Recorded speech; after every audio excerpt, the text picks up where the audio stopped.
સીતારામને જય શ્રી કૃષ્ણ બધાને ભગવાન સૌની મનોકામના પૂરી કરે એવી પ્રાર્થના સાથે આપણે નવા વિડીયોની શરૂઆત કરીએ છીએ. તો સ્વાગત છે તમારું ફરીથી એક નવા વ્લોગમાં. કેમ છો બધા? મજામાં ને મજામાં જશો ને? આપણે પણ બધા મજામાં છે. અને અત્યારે જો 11 વાગી ગયા છે ને આપણે નાહી ધોઈને નવરા થઈ ગયા. અને આજ તો સવારનું એટલું કામ હતું ને તો નવરી જ નહોતી થઈ. અને આજે જો આ બધું સાફ સફાઈનું કામ ચાલતું હતું આજે, કેમ કે કાલે આપણે ધાર્મિક ભાઈનો બર્થડે હતો, પાઉંભાજીનું બધું બનાવ્યું હતું ને તો પ્લેટફોર્મ આખું બહુ ગંદુ થઈ ગયું હતું. તો કાલ સાંજે બહુ થાકી ગઈ હતી ને કાલ માથું પણ બહુ દુખતું હતું, કેમ કે કાલ સવારમાં મેં પાણી પીધું હતું અને સવારમાં થોડુંક અમથું ફરાળ કરી છે, લગભગ 50 ગ્રામ જેટલી મેં વેફર ખાધી છે. અને પછી આખો દિવસ મેં પાણી નથી પીધું અને કંઈ ફરાળે નથી કર્યું. કામમાં એટલી હતી ને તો મને પાણી પીવાનું યાદ ન આવ્યું. એટલી હું કામમાં ચડી જાઉં તો મને પાણી પીવાનું જમવાનું કાંઈ યાદ ન આવે. તો એટલી કામમાં હતી ને તો પછી સાંજ સુધી મેં પછી શર્મિલાબેનને 4 વાગે લઈ આવી અને અમે બે પાઉંભાજીની તૈયારી કરી. શર્મિલાબેને બધું સુધારી દીધું અને મેં પાઉંભાજી બનાવી. શર્મિલાબેન ફટાફટ બધું સુધારવા માંડ્યા અને આમેથી એક જણાથી કંઈ થાય નહીં, 2 જણા તે જોઈએ, એક સુધારે અને એક બનાવે ત્યારે જ તે મેળવે. અને આમે મોડું થઈ જાય એમ હતું તોય તે શર્મિલાબેન આવ્યા, તેણે બધું સુધાર્યું અને મેં બધો વઘારને એવું કર્યું. તોય અમારે પાઉંભાજીમાં લગભગ 6:30 જેવું થઈ ગયું હતું, 6:30 થઈ ગયા હતા. પછી શર્મિલાબેન નામે ઘરે જવાનું હતું તોય તે એને ઉતાવળ હતો તો એ મને બધી મદદ કરાવી. શર્મિલાબેન કાલ બહુ મોટો ટેકો કર્યો મને. એ ન હોત તો હું ક્યાંય પોગત જ નહીં કામ, તો લગભગ પાઉંભાજી બહારથી જ લેવી પડે. પણ બહુ બધાની ઈચ્છા હતી ઘણા ટાઈમથી કે તમે બહુ બધા વિડીયો બનાવો છો, કુકિંગના વિડીયો બનાવો છો, તો તમે ક્યારેક અમને બનાવીને ખવડાવો. ઘણી વાર બધા કોમેન્ટ એવી આવતી હોય છે અને અમારા સોસાયટીમાં ઘણા બધા એવા કહેતા હોય કે તમે અમને તો ક્યારેક સગાવાલા બધા બોલતા હોય કે તમે બનાવીને અમને બનાવીને તો ખવડાવો, એમ અમને ક્યારે ખવડાવશે, એમ એકલા વિડીયો જ નહીં બનાવો. તો મેં વિચાર્યું કાલો બધા બહુ ટાઈમથી કહે છે ને તો આજે મારી હાથે જ પાઉંભાજી બનાવીને બધાને ખવડાવું. તો કાલે આપણે પાઉંભાજી હાથે બનાવી હતી અને લગભગ 4 થી 5 કિલો જેટલી મેં પાઉંભાજી બનાવી હતી. અને આપણે તો બધાને ખૂબ જ ભાજી ભાવી, બહુ સરસ ભાજી બની હતી. મને એમ હતું કે મેં ક્યારે આટલા બધાની ભાજી બનાવીને હું બનાવું, પણ 5 જણાની 7 જણાની ભાજી બનાવવાનું હોય, મારે આટલી બધી ક્યારે બનાવવાનું હોય. પહેલી વાર મેં કાલે 20 થી 25 જણાની ભાજી બનાવી, પણ તોય ખૂબ સરસ ટેસ્ટ હતો. અને એની રેસીપી તમારે જોયું ને તો મારી પ્રજ્ઞા શોર્ટ ચેનલ છે, એમાં તમને મળી જશે. હજી વિડીયો મૂકવાનું બાકી છે પણ એ વિડીયો પણ હું અપલોડ કરી દઈશ, તો એમાં જઈને તમે વિઝિટ કરજો. ને વિડીયો પસંદ આવે ને તો લાઈક, શેર અને સબસ્ક્રાઈબ કરવાનું ભૂલતા નહીં. અને કાલ સાંજે મારા ભાભીની બધા આવ્યા હતા તો એણે પણ આપણે ખૂબ સારી મદદ કરી. મારા ભાભી પાવને એવું શેકવા માંડ્યા, હું બહાર બધાને રસોઈને થઈ ગઈ હતી તો બહાર પીરસવા માંડીને ઓમને અને રક્ષિતે પણ ખૂબ હેલ્પ કરી મને. અને હું તો પછી રાતે થાકી ગઈ હતી કેમ કે વાસણને બધું ઉટકવાનું બાકી હતું. મારા ભાભીને એને જવાનું હતું તો એ તે પછી જમીને થોડીક વાર બેઠા ને પછી જતા રહ્યા, કેમ કે એને કંઈક કામ હશે તો એને જવું પડે એમ હતું. તો પછી સાંજે વાસણ ઉટકવામાં હું એકલી જતી તો બહુ બધા વાસણ હતા ને તપેલા ને બપેલા ને બધું ભાજી બનાવી તો બધો સામાન બધું હોય, વાસણ એટલા બગડે. તો વાસણ ટોકામાં એવું એકલી જતી તો સાંજે છે ફટાફટ કામ પતાવ્યું, પ્લેટફોર્મને એવું જેવું તેવું સાફ કરીને પછી સુઈ ગઈ. અને માથું જ મારું એટલું ચડ્યું હતું ને કેમ કે ભૂખા મને આખો દિવસ કાલ ભૂખી રહીને તો મને ખબર જ ન રહ્યો કે ટાઈમ ક્યાં વયો ગયો, થોડું ખાઈ લો પીલો, કાંઈ યાદ ન આવ્યો. ને પછી સાંજે માથે ચડ્યું ને ત્યારે ખબર પડી કે આખો દિવસ ભૂખી હતી ને એમાં મને માથું ચડ્યું છે. ને અત્યારે પણ એટલું માથું દુખે છે ને જો અત્યારમાં માથું ધોઈ નાખ્યું, માથું ધોઈ નાખું તો થોડું હળવું થઈ જાય. પણ માથું અત્યારે એટલું દુખે છે ને તો એમ થાય કે હવે કામ નથી કરવું, સુઈ જાવ. પણ આપણે ઓમભાઈને ટિફિન દેવા જવાનો ટાઈમ થઈ ગયો છે ને પાઉંભાજી આપણે જો થોડીક છે, આ ભાજી વધી છે આપણે કાલની, અને પાઉં મેહુલાએ અત્યારમાં મંગાવી લીધા. તો આજે ઓમભાઈને ટિફિનમાં આપણે પાઉંભાજી દેવાની છે, કેમ કે એ સવારમાં ગયો ને ત્યારે જ મને કહીને ગયો હતો કે મમ્મી ભાજી વધી છે ને તો મને કે ટિફિનમાં પાઉંભાજી આપજે. અને અમારા ઓમને ધાર્મિકને પાઉંભાજી બહુ જ ભાવે, બેયની ફેવરેટ. પણ બહારની એને ન ભાવે, પણ હું જે ઘરે બનાવું ને એને પાઉંભાજી બહુ ભાવે.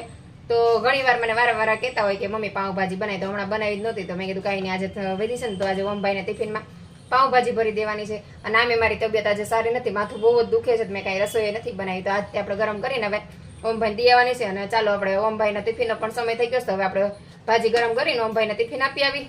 તો વિડીયોમાં આગળ સુધી બન્યા રહેજો. ને વિડીયો પસંદ આવે ને તો લાઈક, શેર અને સબસ્ક્રાઈબ કરવાનું ભૂલતા નહીં. ત્યારે આપણે ઓમભાઈને ટિફિન લઈને આવી ગયા અને ધાર્મિકભાઈ પણ તો ઘરે આવી ગયા. ધાર્મિકભાઈ જમવા બેસે છે અને રસ્તામાં ત્યાં વરસાદ બહુ આવે એવું લાગતું હતું, પણ ઘરે આપણે પહોંચી ગયા, સારું હતું. જો અત્યારે વરસાદ કેટલો આવે છે તમે જોઈ શકો છો, જો કેટલો વરસાદ આવે છે, ફૂલ વરસાદ આવે છે ને હજી વધારે વરસાદ આવશે એવું લાગે છે, કેમ કે બહુ જ વરસાદ અંધારો છે.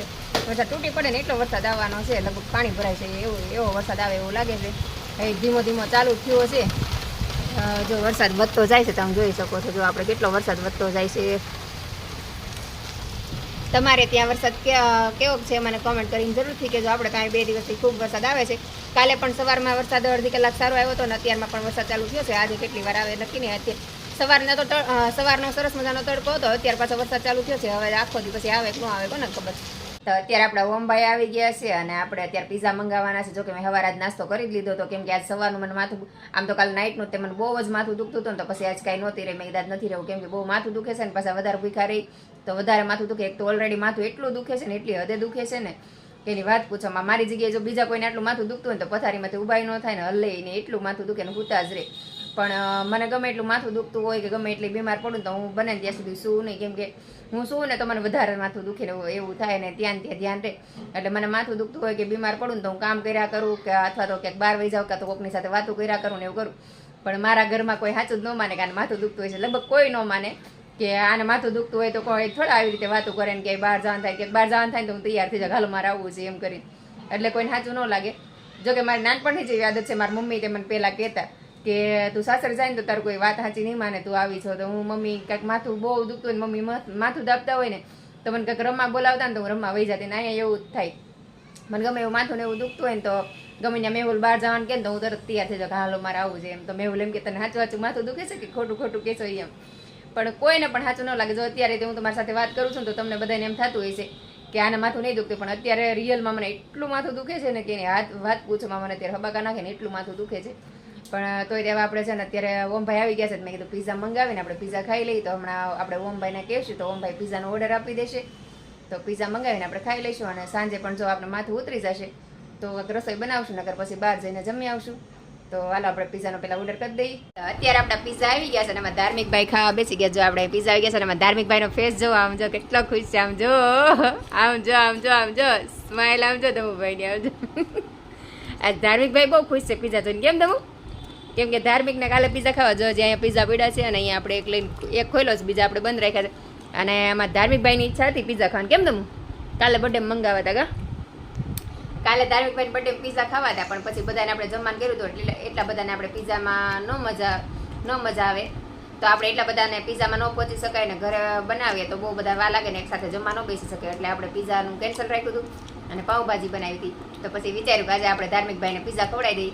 તો ધાર્મિકભાઈ અમારા ખુશ થઈ ગયા અને પીઝા ફટાફટ ખાવા માંડ્યા છે. ને એનો ફેસ તો જો આમ જોયા જેવો જ છે, આમ જોઈને મોઢું જો આમ લાડવા જેવું, આમ જો ધાર્મિકનું મોઢું જો આમ જો આમ જો. અને અહીંયા હજી બીજા પીઝા પડ્યા છે. અને ધમુભાઈ જો આપણે જો 4 પીઝા મંગાવ્યા હતા, 4 પીઝામાંથી અમે 3 માં દીકરા 2 પીઝા ખાધા ને 2 પીઝા એમને પડ્યા રહ્યા. જો 2 પીઝા ખવાના, 2 પીઝા આખા પડ્યા રહ્યા. જો એમને મતે 2 પીઝા આખા પડ્યા રહ્યા. એટલે અમે 3 માં દીકરો થઈને 2 પીઝા માંડ ખાઈએ. 2 પીઝા તો પૂરું થઈ ગયું, 3 એમ થઈ ફૂલ થઈ ગયા. 2 પીઝા પડ્યા રહ્યા. અત્યારે આપણે કામકાજ કરીને નવરા થઈ ગયા છીએ અને આજે આખો દિવસ આપણે રસોઈ નથી બનાવી, કેમ કે આજ સવારનું મારું માથું દુખે તમને ખબર જ છે અને મારી તબિયત થોડીક વીક લાગે છે. તો મેં કાંઈ રસોઈ નથી બનાવી. બપોરે પણ આપણે જમવાનું પડ્યું જ હતું અને અત્યારે આપણે મેં ઓલું બહારથી પીઝા મંગાવી દીધા હતા. તો આપણે બધાએ પીઝા ખાઈ લીધા અને 4 પીઝા મંગાવ્યા. તેમાંથી 3 પીઝા ખવાના અને 1 પીઝા તો હજી પડ્યો. તો અમે 4 જણાએ થઈને 3 પીઝા ખાધા. અને અત્યારે મેહુલ ને ધાર્મિકભાઈ નીચે ગયા છે અને ધાર્મિકભાઈનું આજે નાટક છે, મતલબ કે સ્વાધ્યાયનું નાટક છે. તો ધાર્મિકભાઈ કેટલા દિવસથી સ્વાધ્યાયના નાટકની પ્રેક્ટિસ કરતા હતા અને બહુ ઘણા દિવસથી બધી અલગ અલગ સોસાયટીમાં જઈને નાટક કરે છે. આજે આપણી સોસાયટીમાં નાટક કરવાનું છે. તો આપણે પણ સરસ મજાના તૈયાર થઈ ગયા છે ને તમને એમ થતું છે કે અત્યારે કેમ ના તૈયાર થયા છે, તો આપણે જવાનું ધાર્મિકભાઈનું નાટક જોવા. તો અત્યારે હું તૈયાર થઈ છું. તો પણ સવારનું માથું ધોઈ દઉં ને તો વાળનો અંબોડો એમને વાળ્યો હતો ને માથું સવારનું ઓળ્યું જ નહોતું. તો અત્યારે મેં કીધું વાળની ઘૂસ કાઢીને ઘડીક વાર ખુલ્લા રાખો ને તો વાળ સુકાઈ જાય. હમણાં પછી આપણે અંબોડો વાળી લઈશું નીચે જશું ત્યારે. તો ઓમભાઈ બહાર બેઠા છે અને આપણે પણ નીચે જઈએ છીએ. તો તમે પણ વિડીયોમાં આગળ સુધી બન્યા રહેજો. આમાં ધમુભાઈ નાટકમાંથી આવી ગયા છે અને સીધું એસી ચાલુ કર્યું છે. જો વ્હાઈટ કપડામાં આવ્યા છે, બ્લેક વ્હાઈટ એન્ડ બ્લેકમાં. કેમ ધમુ? નાટક પતી ગયું તારું? જવા ધમુભાઈ આખી ટીમમાં નાનામાં નાનો તું હતો કે? તમારા ધાર્મિકભાઈ અત્યારે સ્વાધ્યાયમાંથી ઘરે આવી ગયા છે અને આપણે નાટક જોવા ગયા હતા ધાર્મિકભાઈનું. ખૂબ સરસ નાટક કર્યો અને સૌથી નાનામાં નાનામાં ધાર્મિક હતો, બાકી બધા મોટા હતા મારા જેવડા, મીન્સ હાઇટમાં મારા જેવડા હતા, બાકી ઉંમરમાં તો નાના હતા. પણ ધમુ હાઇટમાં નાનો હતો, ઉંમરમાં નાનો હતો, બધા કરતાં ધાર્મિક એક જ નાનો હતો. અને ધાર્મિકભાઈએ ખૂબ સરસ નાટક કર્યું અને અમને જોવાની પણ બધાને ખૂબ મજા આવી. તો આપણે નાટક જોઈને ઘરે આવી ગયા અને ધાર્મિકભાઈ પણ આવી ગયા છે. તો આજનો વિડીયો આપણે અહીંયા જ પૂરો કરશું. તો વિડીયો પસંદ આવે તો લાઈક, શેર અને સબસ્ક્રાઈબ કરવાનું ભૂલતા નહીં. તો ફરીથી મળશું એક નવા વિડીયો સાથે. જય હિન્દ, જય ભારત.